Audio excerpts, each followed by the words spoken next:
Another day, another job. May troubleshooting tayo ngayon. GR1000 XL.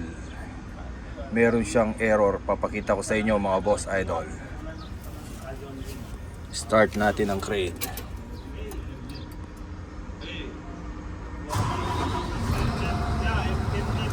Meron daw siyang error E2209.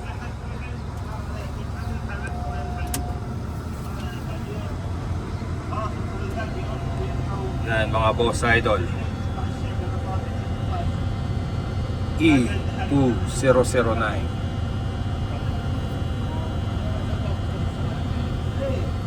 Sa outrigger. Yan.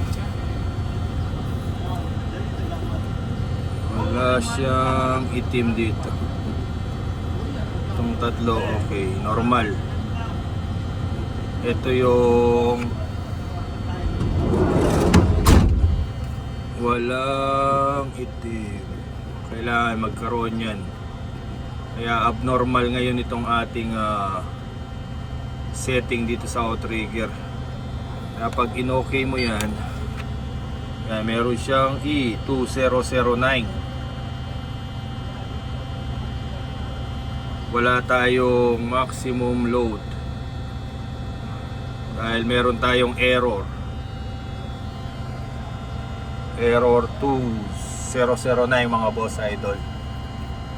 Kaya ito troubleshoot natin itong outrigger sensor nya, lens detector mga boss idol. Sa outrigger detector magpapalit tayo kung kinakailangan, pero check muna natin yung potentiometer nitong outrigger detector.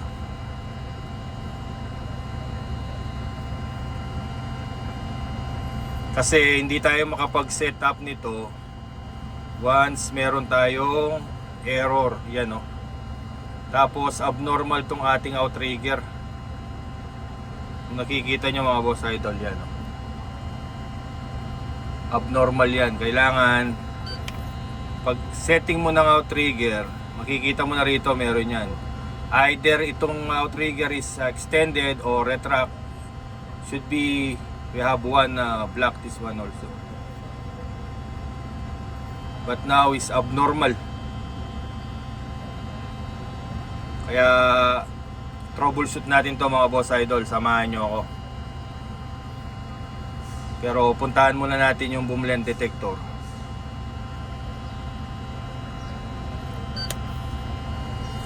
Yan. Naririnig nyo yung tunog niya mga boss idol. Yan ang error niya. So punta muna tayo dun sa outrigger. Check natin yung connection. Ito yung outrigger detector mga boss idol. Yan. Ito yung outrigger detector. Ito yung nagbibigay signal dun sa ating AML sa taas. At meron siyang connector dito mga boss idol. Yan.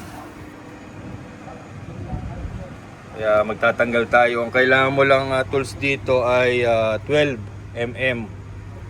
Tapos screw. Phillips screw mga boss idol. Yan ang kailangan nating kunin para mapalitan natin. And then papakita ko sa iyo kung may pagbabago doon sa AML mga boss idol. Once na napalitan natin, we will change the detector outrigger mga boss idol. Tapos yan mga boss idol, ito yung pinaka cable niya. Once na mag-extend tong outrigger, hahatakin niya to. At yan, magbabago yung reading dun sa taas.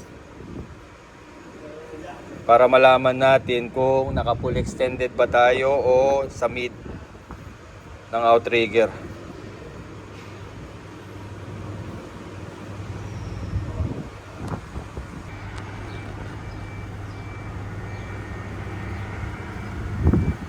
This is outrigger detector switch.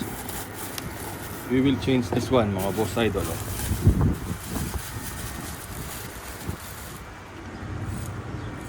Tapos meron siyang connector 3 pin.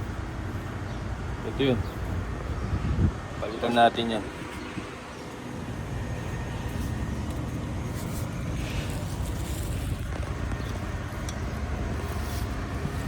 Just for Phillips screw star screw and number 12 mm dito rin sa cover. Okay.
Napalitan na natin mga boss idol yung detector. Yan. Testingin na lang natin mga boss idol. Tapos ilalagay na lang tong connector nya.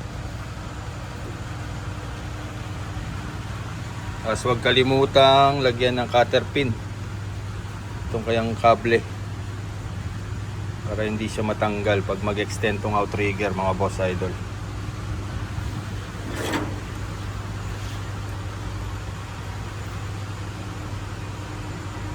Mag-testing na tayo mga boss idol.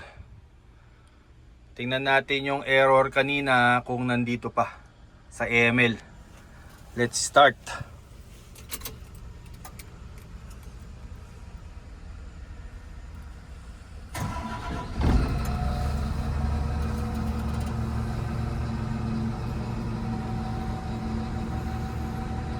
Tayin muna natin na medyo tumining itong makina. And then we on the PTO. Yun.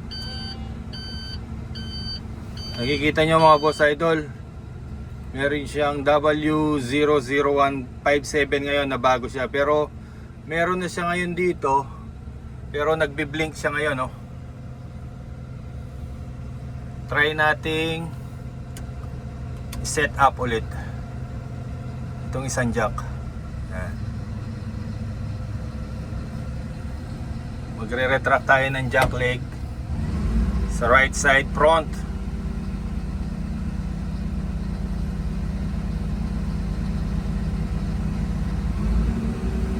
Tapos i-extend natin yung outrigger jack.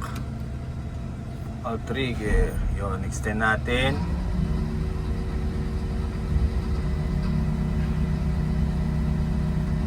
And then let's see. Yun, nagkaroon na siya mga boss idol, oh. Let's okay tayo ngayon. Yun, nawala na yung error. Wala na tayong error ngayon mga boss idol. So retract natin ang outrigger. Yan.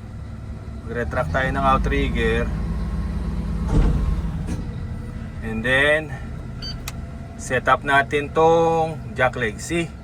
Meron na tayo. Ito kasi sir, meron tayong dalawa kasi naki-extend tong ating mga outriggers. Yan tunog na yan, kailangan ibalik lang sa neutral position. So okay. Oh, normal na siya mga boss idol. Nawala na tong error E Sa mga hindi pa pala nakasubscribe sa ating channel mga boss idol, paki-subscribe naman at paki-like na itong ating video at paki-hit na rin ang notification bell para parati kayong updated kay boss idol. At marami pa tayong matutuklasan sa ating mga ginagawa, especially sa mga cranes mga idol. Sana ay nakatulong sa inyo tong video na to at sana paki-share na rin ng ating munting video mga boss idol. Hindi man kalaki yan ang ating bahay, ang ating channel. So gusto ko lang talaga makatulong sa kapwa ko mga OFW dyan sa buong mundo.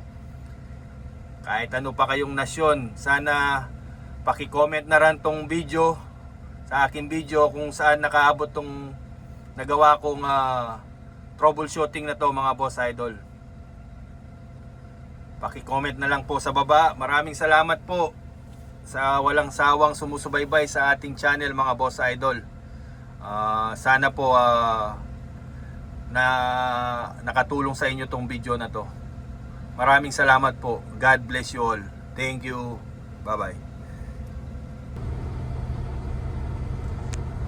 Final testing.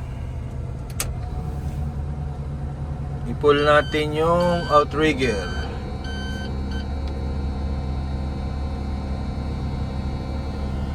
Yan, meron na. Then okay. No more error.